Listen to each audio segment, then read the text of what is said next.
Hello.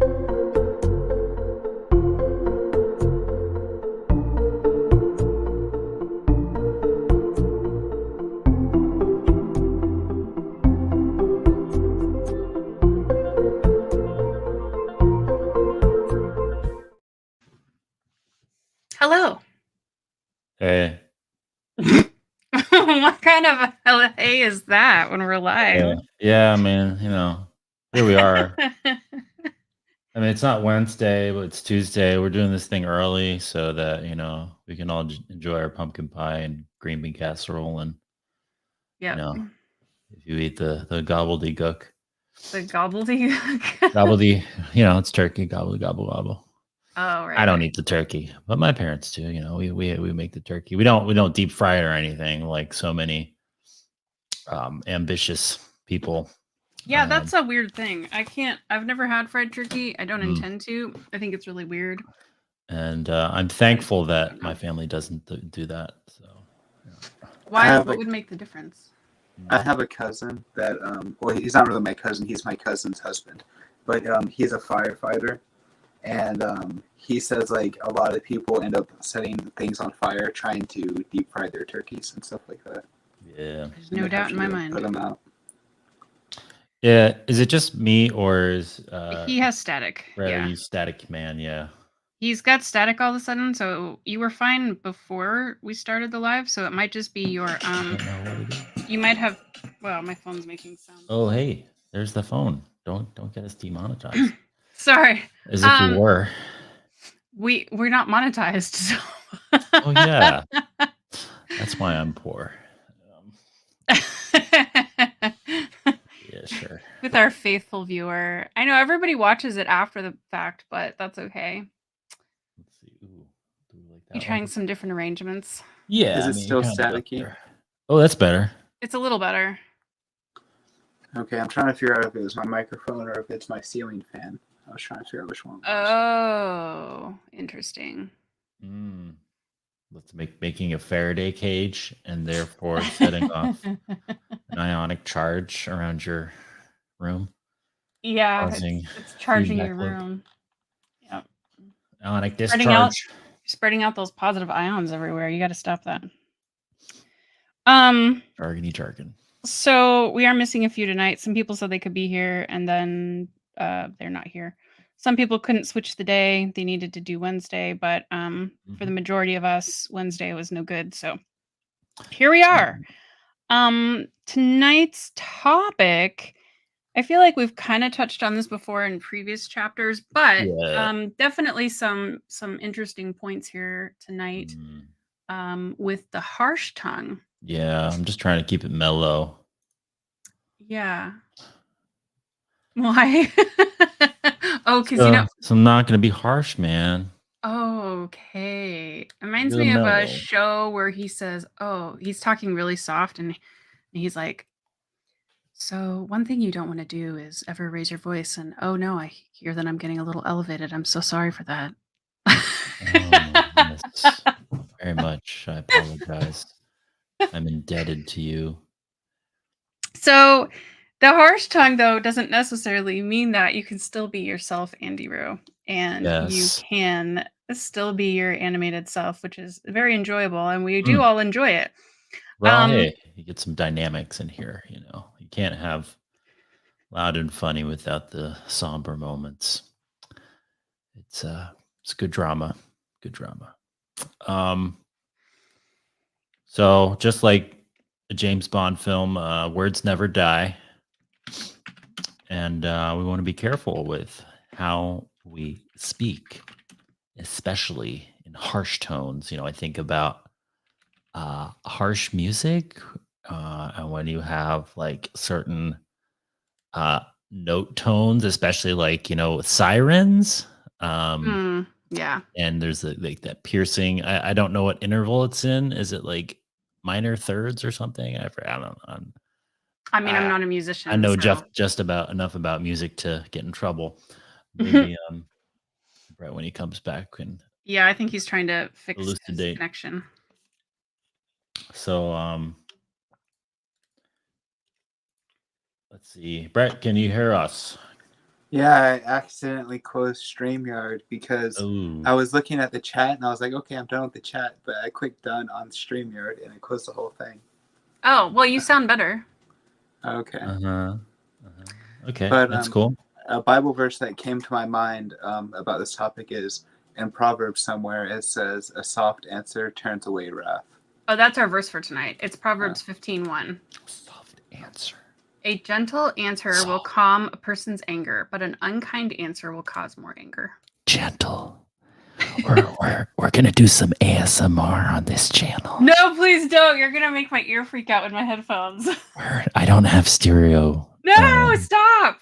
No. Oh, too I whispering. can't take it. I'm Batman. I'm gonna whisper like this now. Oh. Take this seriously, Andy Roo. I'm trying to not be harsh. Have you seen the I'm Batman Bat Dad videos? Where... Bat Dad, yeah. That's what you sound like right now. You sound like Bat Dad. Okay, stop. All right. Thank you. All right. Proverbs 15:1, and this is from the NCV, says, "A gentle answer will calm a person's anger, but an unkind answer will cause more anger." And this is extremely true, and we just had a great example of that. And it's really important, I think, too, in today's world that everybody just is experiencing so much. We kind of get into sensory overload, especially with our social media and our computers and stuff, and we're just not like outside doing enough. So it's really important to even in, I think, more metaphorical ways. Okay, for example, I was just driving straight on a road, and this is not a road where you can pass people. And I was you know how you reach an intersection and the person that's across, so you're at a light, but the light's green, but the person in front of you is still in, like, they're blocking because of traffic being so packed. They're now blocking the cross path, right? So if the light's going to change red, which it very could, I think it had like 8 seconds because you can see it on the crosswalk timer. It's going to change any second, right? And I'm like, well, this traffic is going nowhere. We're at a standstill. So I'm just going to sit here at the green light. And the person next to me did too. So I'm like thinking that, okay, great. This is totally fine. Just going to sit here. This has happened a billion times. No issue. Some guy from I don't know how many cars back gets mad, whizzes past 3 of us, cuts me off in front of me because now it's my turn to go. And now the light skipped being red and it went back to, like, it was red for a second, like literally a second, and then it went green again. It must be because of pads in the ground. And he whizzes in front of me and he blares his horn at all of us as he's whizzing past all of us. And so he basically used the middle turning lane to do this, which is completely illegal. Don't ever do that. But my reaction was to honk my horn at him. And then I was like, oh dear God, what if he is going to the same place I am going? I am now right behind him. And I'm like, I do not want to be going to the same place he is going. And he's going to see where I'm going. Because he was flipping me off, as they say in America, through his window and like doing this weird thing with his braking so that he could then annoy me further. And yeah, that'll teach you. Basically, yeah. And I was just so absolutely appalled at him. And then I'm like also terrified because now I'm like, I mean, these days people carry guns and things, and you don't know. I've seen people get pulled out of their cars at stoplights because somebody behind them was mad at what they did. And so I was like, I shouldn't have honked my horn. So I feel like that horn, like the honking of the horn, is a harsh response that I could have just left it and been like, you do what you're going to do, guy, because I don't need to be a part of it. Yeah. I mean, there on one hand, it's like I have the philosophy that if somebody does something out of turn or illegal or whatever, you should honk at them. Like, I feel it's like a civic responsibility to like, especially when it's like, we don't know what we're doing here. Everybody's just sitting waiting. Well, not so much when you're sitting waiting. Maybe that's a different scenario, but yeah, when somebody does something totally stupid, like cut you off, not anything blaring. Like there's good honks, sensible honks, like warning honks, and then there's blaring honks, which are Yeah, I think those are the short honks where it's like, a slight beep, you just tap it. toot toot, or the Yeah. is Yeah, he did that while he was flipping me off, though. He did that multiple times. No, he just blared on it. He just like pushed on it, so his horn just kept going while he was flipping me off. Yeah. Yeah. He had some road rage. Some people have too much energy. That's my philosophy. Say that again, Brett. I said some people have too much energy. I don't know how you have that much energy. Getting angry at people that much, like that seems exhausting. To be that angry. David 64 says, assume positive intent. Maybe the drive needs to be to get to the hospital. If he'd had somebody else in his car, I would be more inclined to believe that. But he wasn't. He was very alone in his car. Okay. And not only that, I don't think that somebody who's trying to get to the hospital is going to flip you off. But I think David 64 makes a really good point that we should operate in life assuming positive intent, because it does there are lots of stories going on to what people's inclinations are to do, even to the person that like cuts you off in man, that's even happened in the grocery store. Just somebody just walking right in front of you and you're like, I'm in line, and they just ignore you, and they're like, so I'm trying to think of the harshest thing that anybody's ever said to me. Yeah, that wasn't a question in the material this week. Like, what is the biggest thing that you have said that's harsh to somebody? Oh, well, I'm looking at number 2 here. What is the harshest thing you can remember ever somebody saying to you? Saying to some, yeah. Oh, okay. Well, I remember what somebody said to me. But what is the harshest thing you can?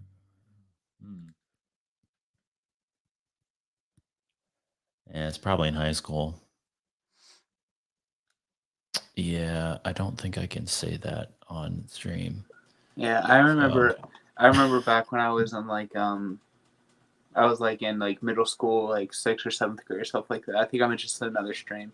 Like I went to a really small school, and there was like, and I was friends with a bunch of the guys, and we were kind of mean to like several of the other students, and like that's probably the meanest I've ever been in my life. It was when we were kind of bullies to other people in my small school. Yeah, and I feel really bad about it. I remember some of the things that we said, but not a lot of things specifically or anything like that. Yeah, I was one of the people that was bullied, though.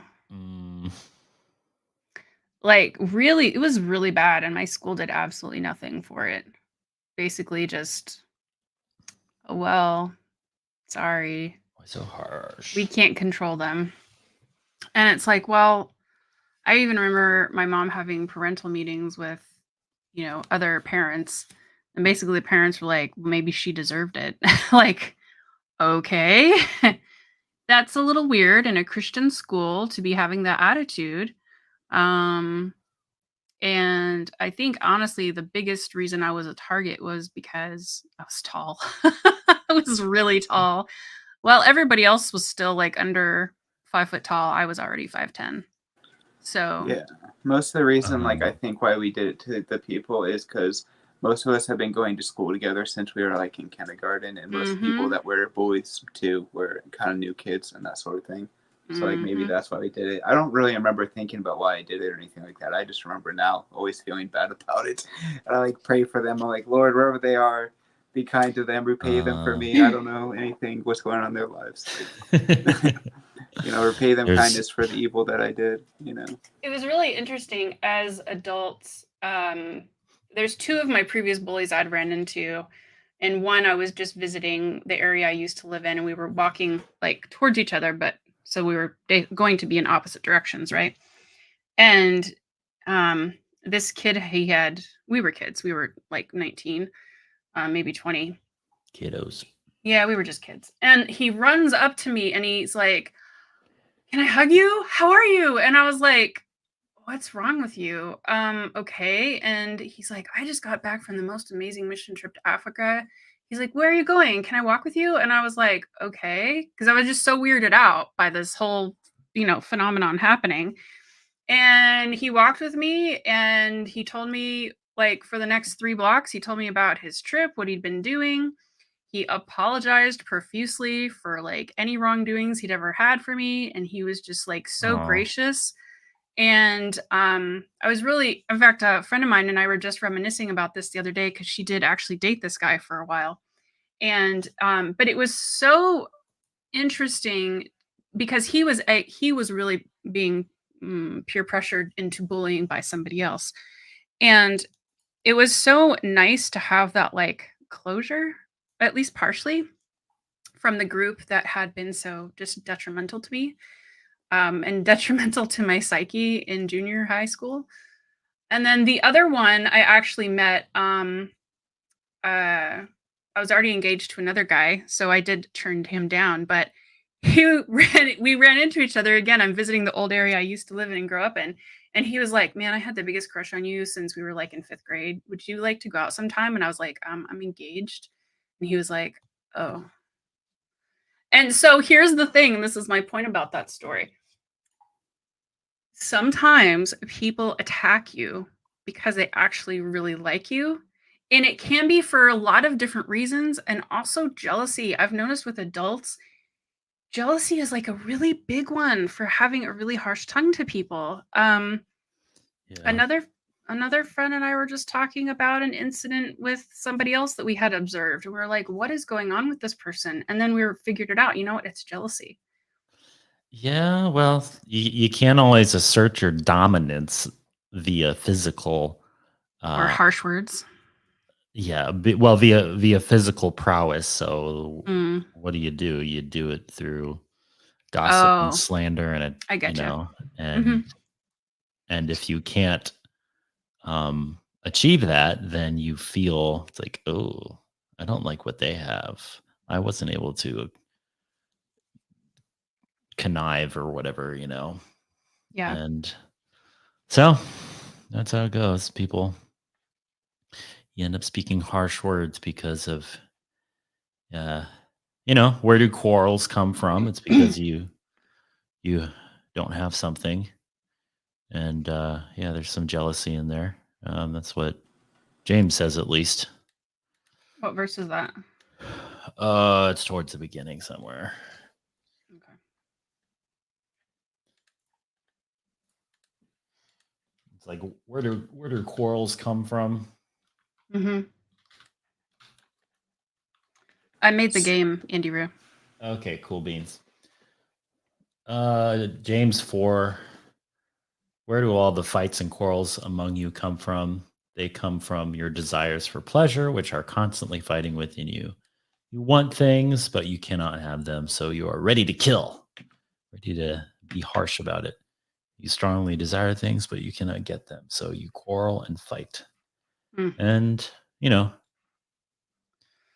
anger turns into harsh words, and harsh words turn into harsh actions. Yep. And it escalates. And so if you can tame your tongue, then you can avoid such issues. I think James also says that where envy and strife are, every evil thing, or envy, jealousy, and strife, every evil thing abounds, or something like that. If you know the verse I'm talking about. But I mean, this whole book is a very Jamesy sort of book. I'm looking for that verse right now. It talks about the tongue. It's James 3:16 and 18. Let's see. James 4. Where jealousy and selfishness are, there will be confusion and every kind of evil. But this wisdom that comes from God is first of all pure, then peaceful, gentle, and easy to please. This wisdom is always ready to help those who are troubled and to do good for others. It is always fair and honest. People who work for peace in a peaceful way plant a good crop of right living. I'll put that in the chat. All right. I'm ready to go here. Andy, Rue, and I, since it's just us, are going to play this in a very different way. We are going to take every brown card from the stack and just see who wins. Yeah. So take your 3 cards, and then let's just draw all the brown cards until they're drawn. I'm ready to go. Yeah. Okay. I would like some tickets. Yes, I will take them all. So we're just gonna keep drawing the brown cards until they're draw drawn. them brownies. Mm-hmm. And I have to take what I You have to take dealt. all of them. Yep. Just take what you're dealt. Oh boy. It's gonna be fun, I know. Ooh, this is I always want a mishmash. I always wonder about trains. Because I wonder if people still use trains today. Like, you don't hear about them that often. Like, you hear about airplanes and cars and stuff like that. I wonder how popular trains are.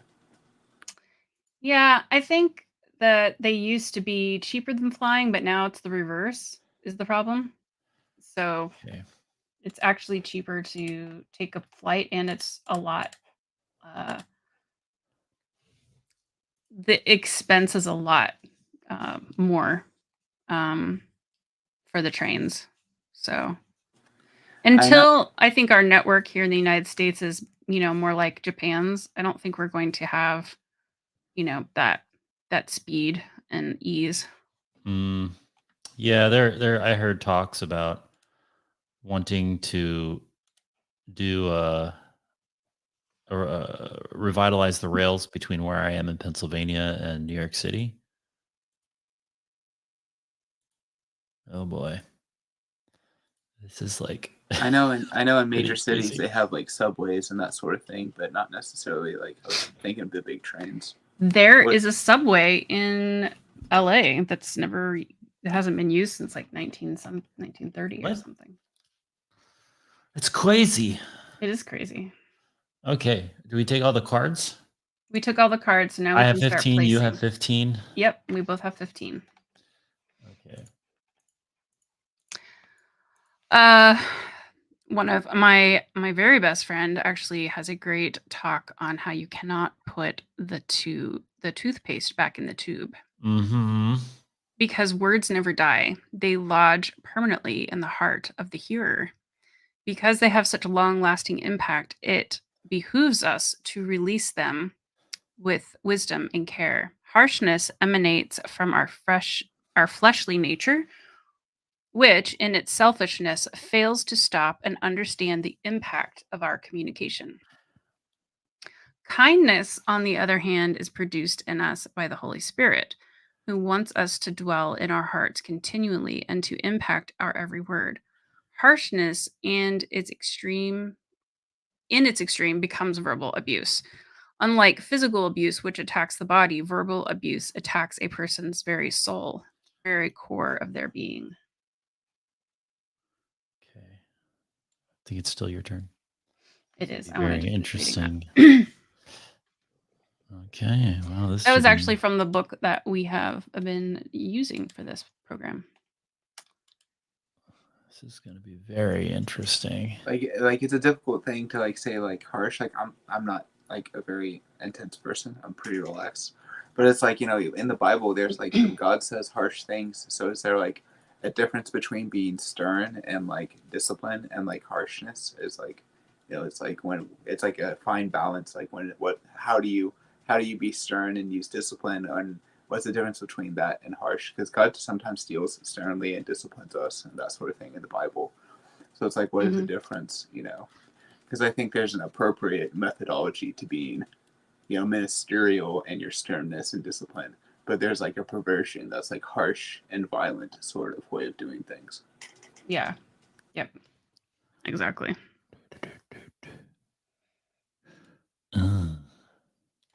This is really going to be a tough game.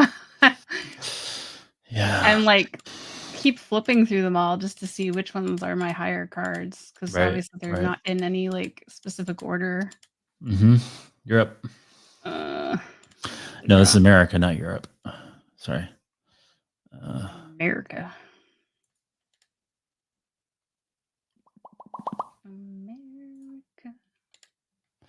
America.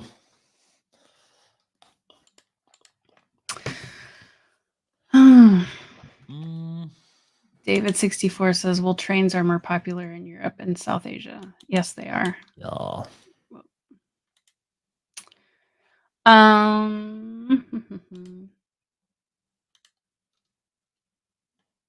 So in the reading, two of the stories from the Bible that the author brought out was the one of Hagar and Sarah. And of course, Hagar is pregnant by Abram at the time. Mhm. And Sarah was quite harsh to Hagar repeatedly, even though this was Sarah's idea, right? And she like condoned the whole thing and, you know, was like, hey, this is what we have to do because God's not going to do it. We have to do it, basically, is what she was saying. And this was her solution, which obviously was a very bad idea. But it's really important that, you know, Hagar separates from the situation. In fact, God even says, you know, you need to get out of here. This is not a good situation. And it's okay. Don't worry. You know, I've got something better planned for you now. So don't worry about it.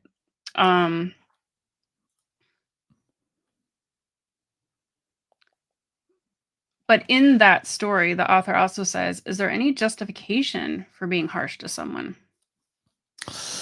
I would say that would depend upon how you define harsh. Like I think there's a justification of being like stern and like disciplinary towards people in an appropriate context with children, or you know, if you're a boss and you have people that work under you or whatever, maybe they're doing something wrong. I don't know, some various contexts. Mm-hmm. But I think like harsh is, I would think that harsh would be more like with malicious intent, like you're being antagonistic towards the person in kind of a malicious way. And that's how I would define the difference between the two. So I think it's appropriate to be stern and disciplinary, but not necessarily like antagonistic in a malicious way, like being harsh. Yeah, it's interesting that you said antagonistic because I can think of some scenarios where I was definitely stern and was like, no, this has to stop, but I didn't like keep egging them on, and just, you know, stood there and listened. And I think, or walked away. Some scenarios, like literally turned around and just walked away and was like, I'm out of here. And I think there's certainly some scenarios where that's absolutely okay and appropriate to be firm, you know, in your tone, but definitely not antagonistic, not harsh. You know, you're just you're putting down some boundaries and you're saying this is not okay right now and I'm going to take steps to distance myself from you.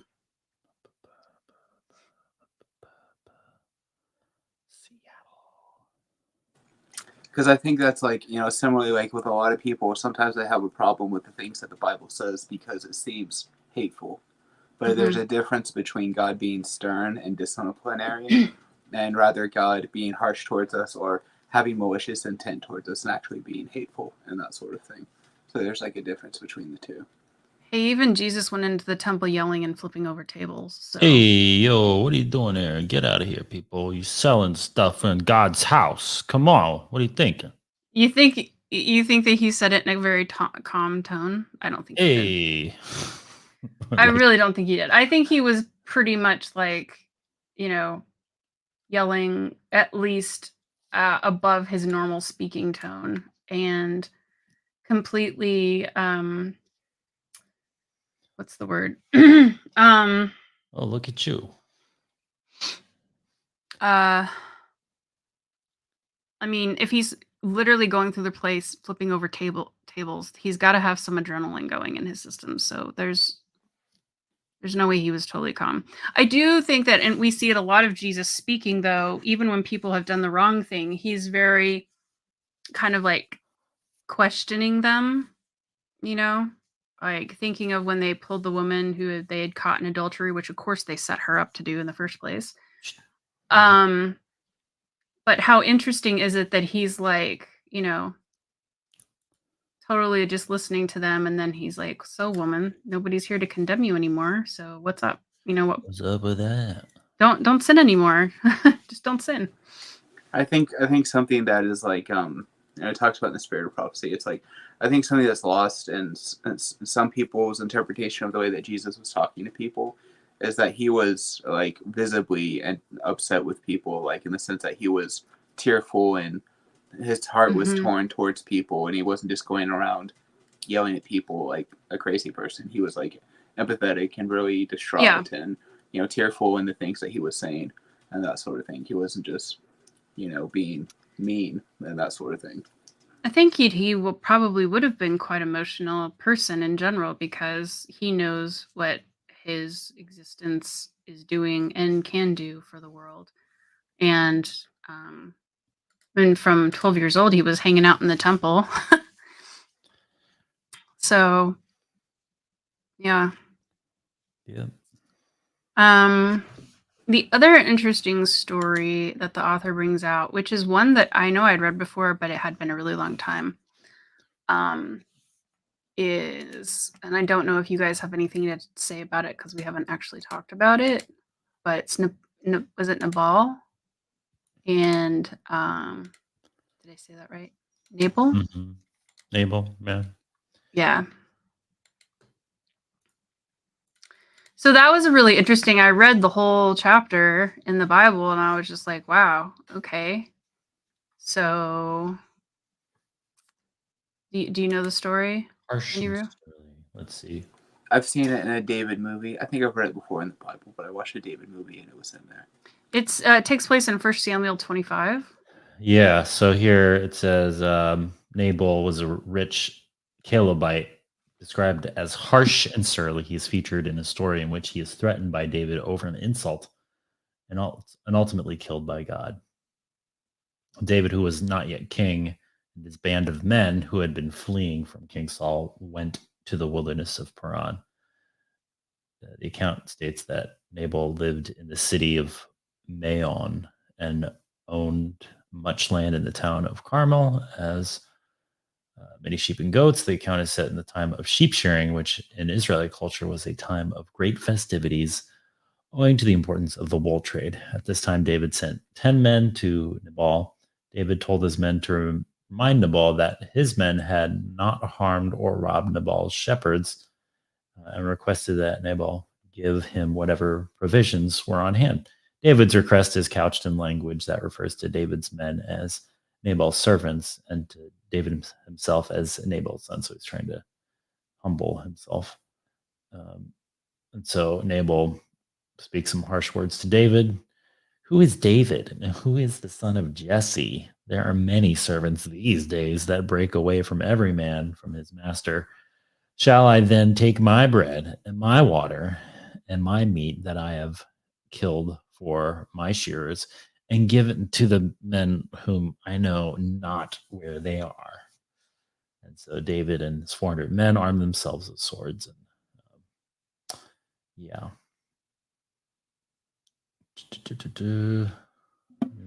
One thing about that story that is really interesting is, towards the end of it, after Nabal dies, Abigail ends up becoming one of David's wives because she's widowed now. And she wants to be cared for. Right. And in those days, that is what happened in, I would say, probably the more legal sense. Who knows if anything ever actually happened between them. But in the most legal sense, absolutely, this was the way that it was done. So I think it's really interesting, too, that, in the rudeness of Nabal, who's quite known for being rude and obnoxious, it sounds like, that she would even give, Abigail would even give all these offerings to David, right? Because she goes and she literally like grabs all this food and drinks and loads up all these donkeys or camels, I don't know, and is like, okay, everybody, we're going to take these things to David because his guys have been watching over my husband's flocks and stuff, and so we need to pay them, basically, but we're going to pay them in what they need for their trouble. Give them the money. So yeah, but she like puts all this together and she's like, spare my idiot husband. I'm so sorry. Just feel the shame. She must have been really appalled and ashamed. Like, I'm sure David must have had a reputation to be very kind. So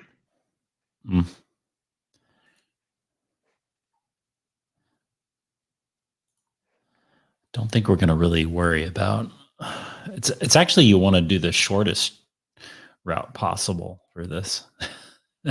Is that it? Is that what you're trying to do? Do I Well, I'm thinking, no, I'm just strategizing, like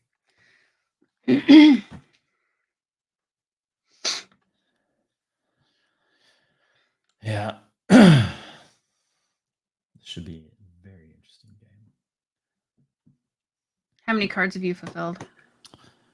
None yet. Something that I was thinking about, I thought about this the other day. It was an interesting thought, but I was like, you know, it was like I was wondering about like, because some people like to say things to hurt other people. I was like, that's kind of really nasty. I was like, they actually get pleasure out of saying harsh things to other people. I was like, that's kind of the same mindset of like a psychopath or a serial killer, just to a lesser extent. Like, because you're literally getting pleasure out of hurting other people. So it's still, it's kind of like the same thing. It's kind of like the same thing, but to a lesser extent. Psychopathy.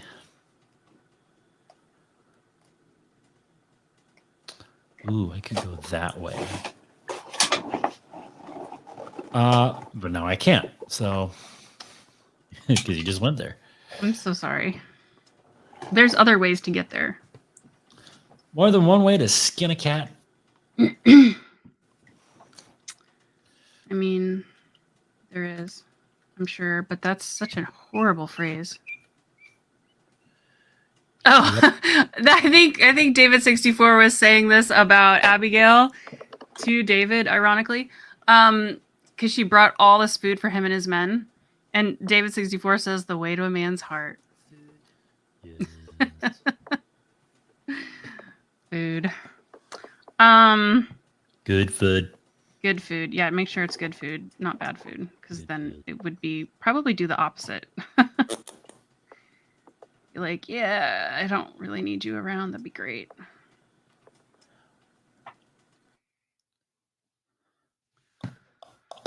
Oh, I should probably kept those, but oh well.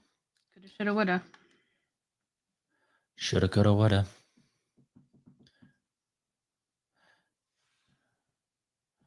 Making the choo choo go ooh ooh. I really wondered what was Nabal's damage. Like, why was he so hurt? And then God quite literally strikes him dead later too. Yeah, we don't need any of that kind of talk around here. What kind of talk? What do you mean? What are you talking about?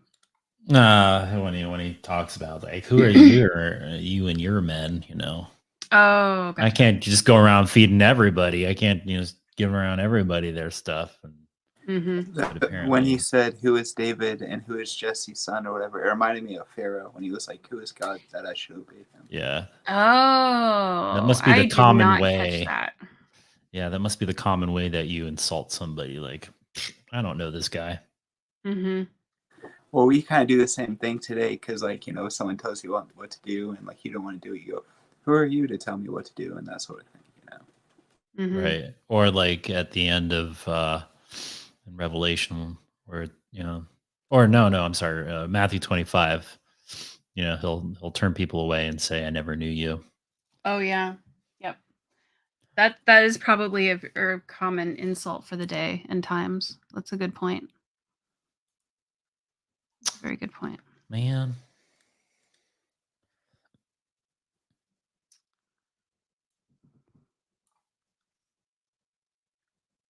Oh, hey, I got a card. Yay! Let's rack them up. Rack them up.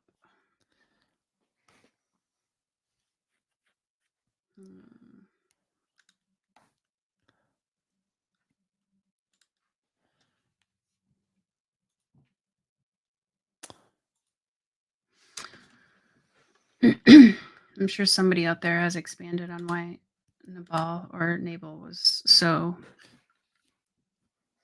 difficult a person.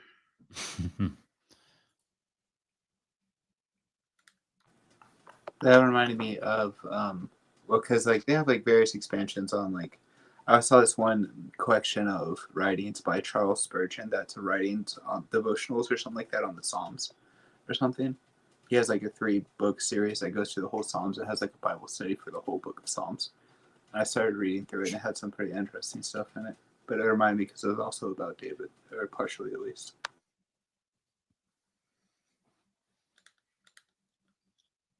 I think it's funny that you've got kind of the East Coast and I've kind of got the West Coast. Well, I've got them everywhere, but you kind of took charge and I didn't take first. charge. I just kept going. Yeah, no. I mean, you're the first to conquer that land. Yeah, so Gotcha. it's kind of like you made your I made my stance. Yeah. Oh, good. I get that.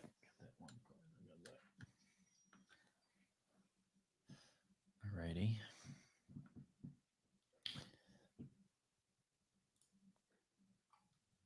Guess I'm taking orange cards.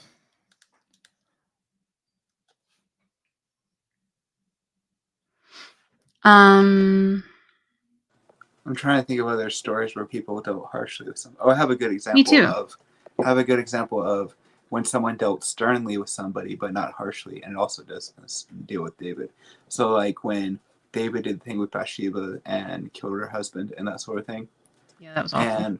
But what happened is the prophet, I forget which, Nathan or something like that, came to David and told him this parable about a sheep that like they had their favorite sheep. Yeah. All that sort of thing. And he said, "You are the man," and that sort of thing. So it's like dealing sternly and disciplinary, but not being harsh and that sort of thing, or malicious. So it's like an example of the good version of being stern and disciplinary, but not being harsh.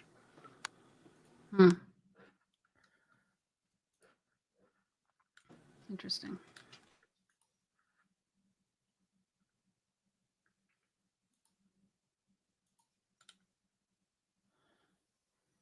Zigzagging. I'm zagging because of the city cards I've got. It's all funky. All right, let's just do this and get over it. I mean, I only have 9 trains left, so do something.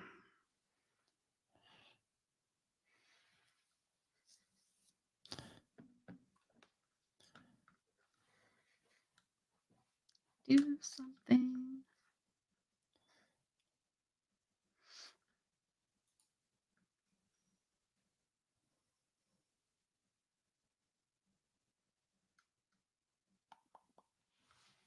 Oh, I did not think I was going to be able to get this card, and I think I totally can now. Oh, that's so cool. Okay. I would definitely put something down. I'm just telling you that now. 6, 7, 8, 9, 10, 11. Oh, Brett, you want to read that poem that was in the material? 10, 11, 12, 13, yeah, 14. 1 second. Let me pull it up on my phone. Okay. Yeah, I don't have enough cards here. I mean, I'm not going to have enough cards either. I mean, I've definitely at least got half of my deck I've not filled. Over half. No, about half. Okay, I got 4 down. Okay. So I'm going to read it. Let me get my microphone fixed. Okay, so this is a poem that was in the book. It's called Harsh Words Spoken. It says, "I ran into a stranger as he passed by. Oh, excuse me, please," was my reply. Hold on a second, it's kind of broken up. But he said, "Please excuse me too, I wasn't watching for you." We were very polite, the stranger and I. We went on our way, and we said goodbye. But at home, a different story is told, how we treat our loved ones, young and old. Later that day, cooking the evening meal, my son stood beside me, very still. When I turned, I nearly knocked him down. Move out of the way," I said with a frown. He walked away, his little heart broken. I didn't realize how harshly I'd spoken. While I lay awake in bed, God's still small voice came to me and said, "While dealing with a stranger, common courtesy you use, but the children you love you seem to abuse. Go look on the kitchen floor. You'll find some flowers there by the door. Those are the flowers he brought for you. He picked them himself, pink, yellow, and blue. He stood very quietly, not to spoil the surprise, and you never saw the tears that filled his little eyes. By this time I felt very small, and now my tears began to fall. I quietly went and knelt by his bed. Wake up, little one, wake up, I said. Are these flowers you picked for me? He smiled. I found them out by the tree. I picked them because they're pretty like you. I knew you'd like them, especially the blue. I said, Son, I'm very sorry for the way I acted today. I shouldn't have yelled at you that way. So, I think that's the end. What's that called? It's called Harsh Words Spoken. I'm pretty sure that's what it's called. I'm gonna see if I can Google it and see who the author is.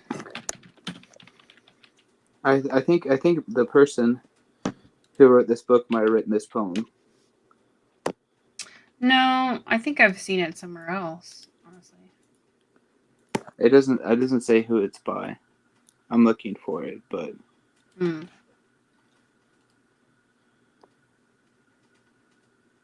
6. Oh, I got 6 left.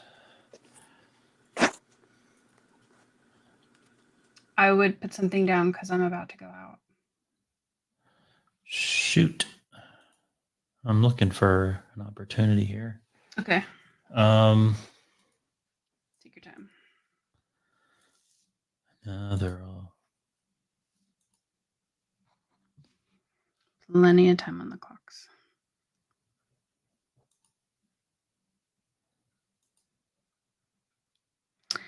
Yeah, that's quite a humbling poem, honestly, to see the difference between the author's son and the child in question, versus the stranger on the street. Yeah, I think oh, go ahead. I was gonna say an interesting dynamic that I've thought about is with there's a saying that the ones you love the most is the ones that you hurt the most or whatever, and that sort of thing. It's kind of because you think the dynamic that you have with people that you know very well and that you care about, it's like you're more open with them and you're more open with the way that you express yourself around them. Mm-hmm. And that can be a good thing, but also can be a bad thing because some of the things, like if you were angry or upset with your family members or friends that you're close to, you would treat them a certain way or whatever. But if you were people that you don't know, you're kind of more timid and more reserved around them in your expression, and that also comes with bad things as well, if that makes sense.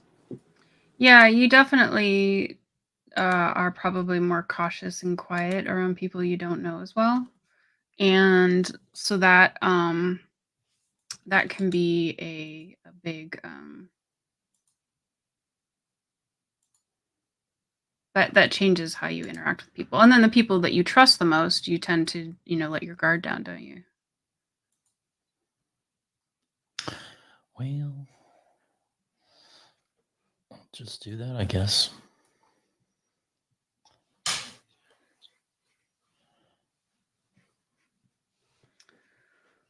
What date?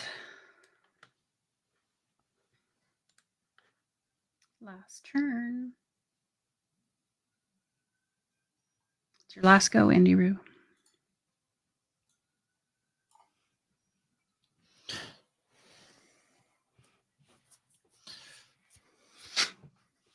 I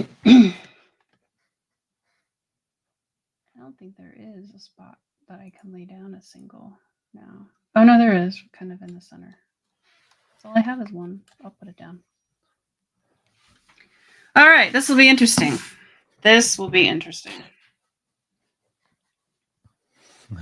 I think it's who has the lowest negative number. Yeah, probably.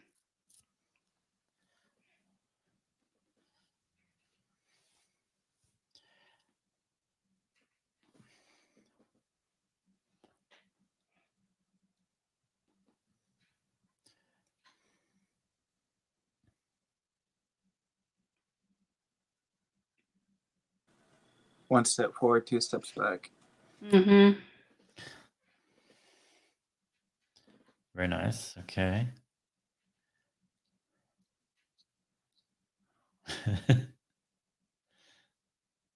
Quit putting it in reverse.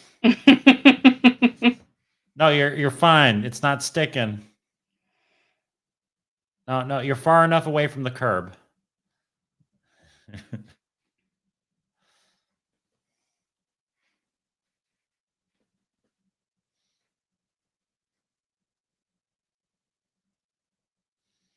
Yeah, that Seattle and Vancouver to Montreal is gonna.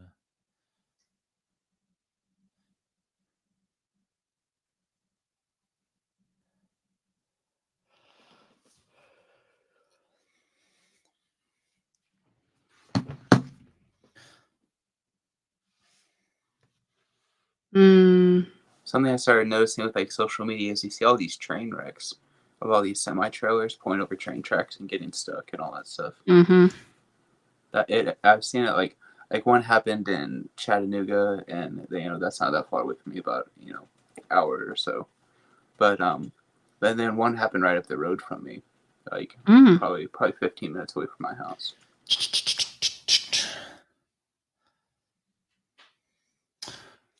Well, that was an interesting experiment. It was. I did think of a better way we could do it, but we had already started. Is we could have done it more strategically by making it so we only each take 2. Like 2? we so when we're drawing the 3 cards from the brown stack, if we each just took 2 from the 3 that we draw, we could be a little bit more strategic, because you'd have to choose 2 out of the 3 instead of 3. And then we would have been it just would have been more strategic is all. Okay. So I think she set you up, Andy Roo. How could I? It was the luck of the draw. It was the luck of the draw. But then we could have you could have been able to concentrate, East Coast, West Coast. You could have chosen a little more. Yeah. So it was a good game, though. It was a good game. All right. That's cool. Yeah. A dig. Mm-hmm.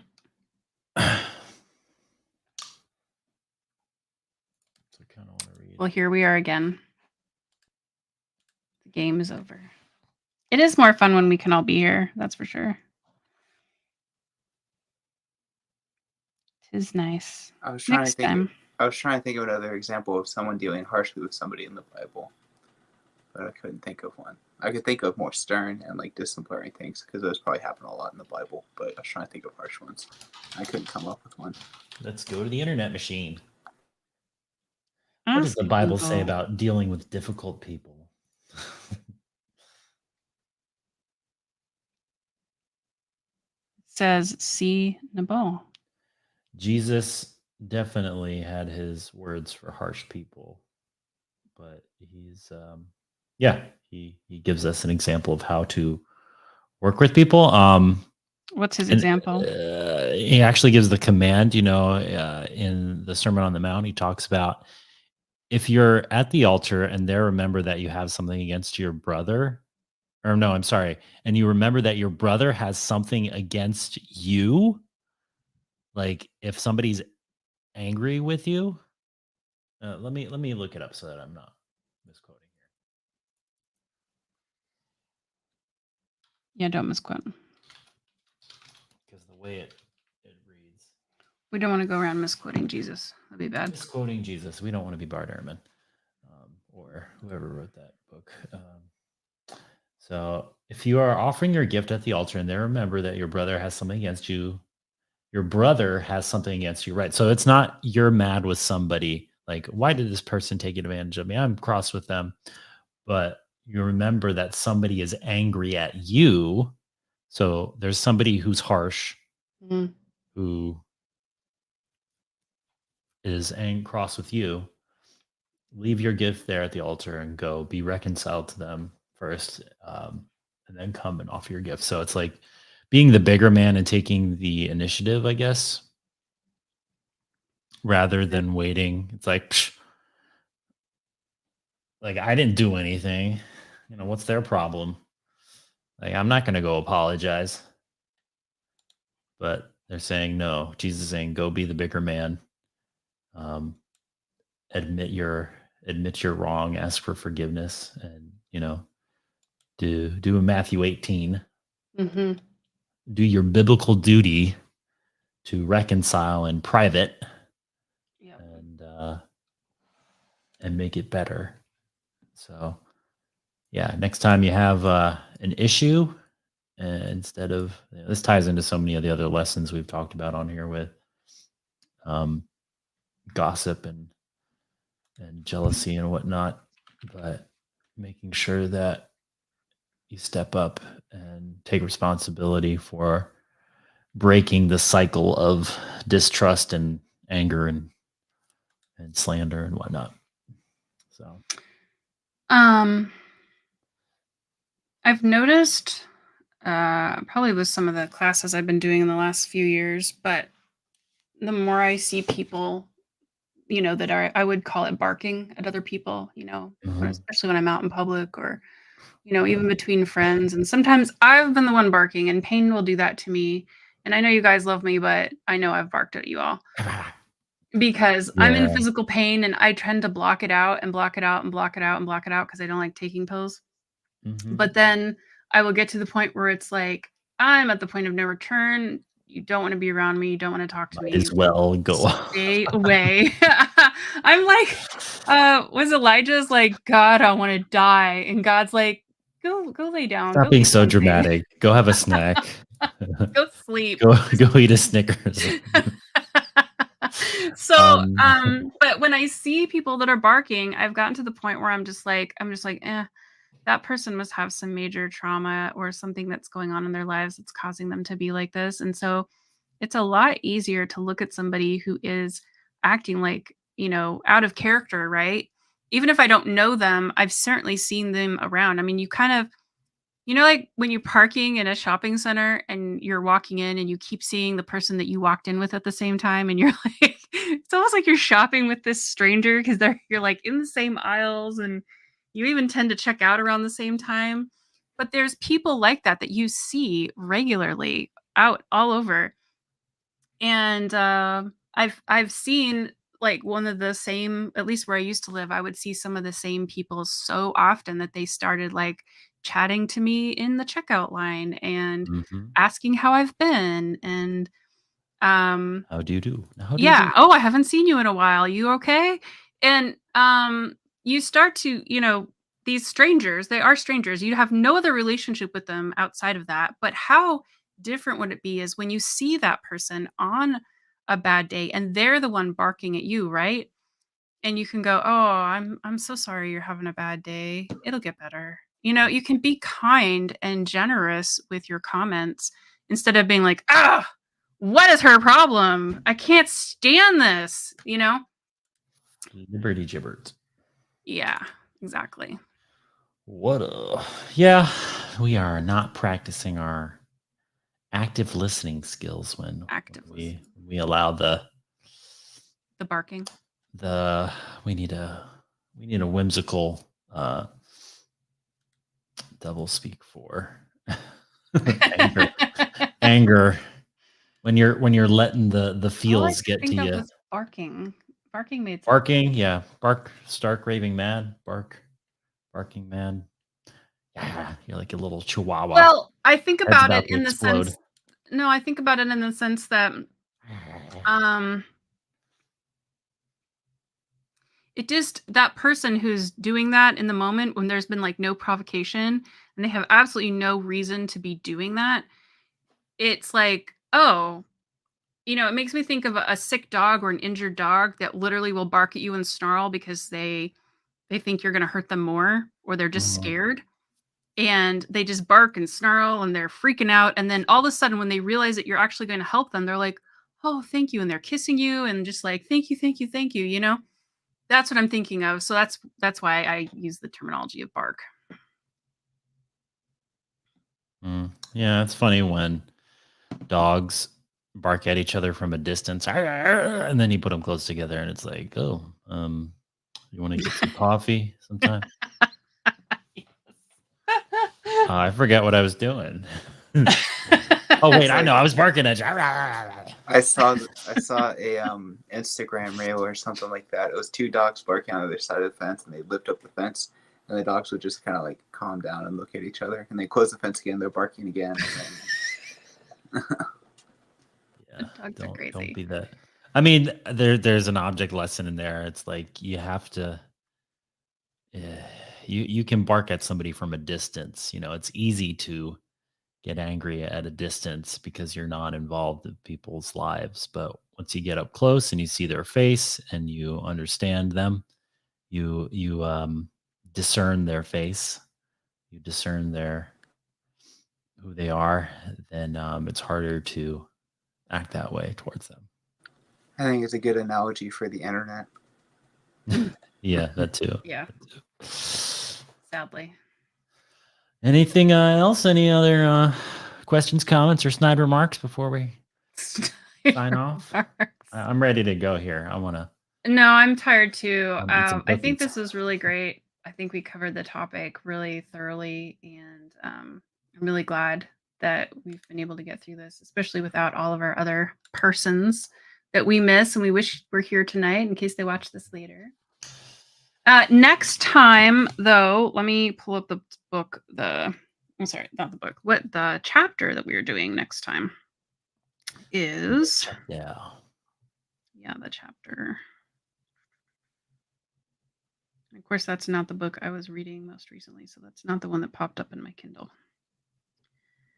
It is The Tactless Tongue. Oh, that's going to be a fun one because it talks about Nebuchadnezzar. The Tactless Tongue. Yes, that's going to be good.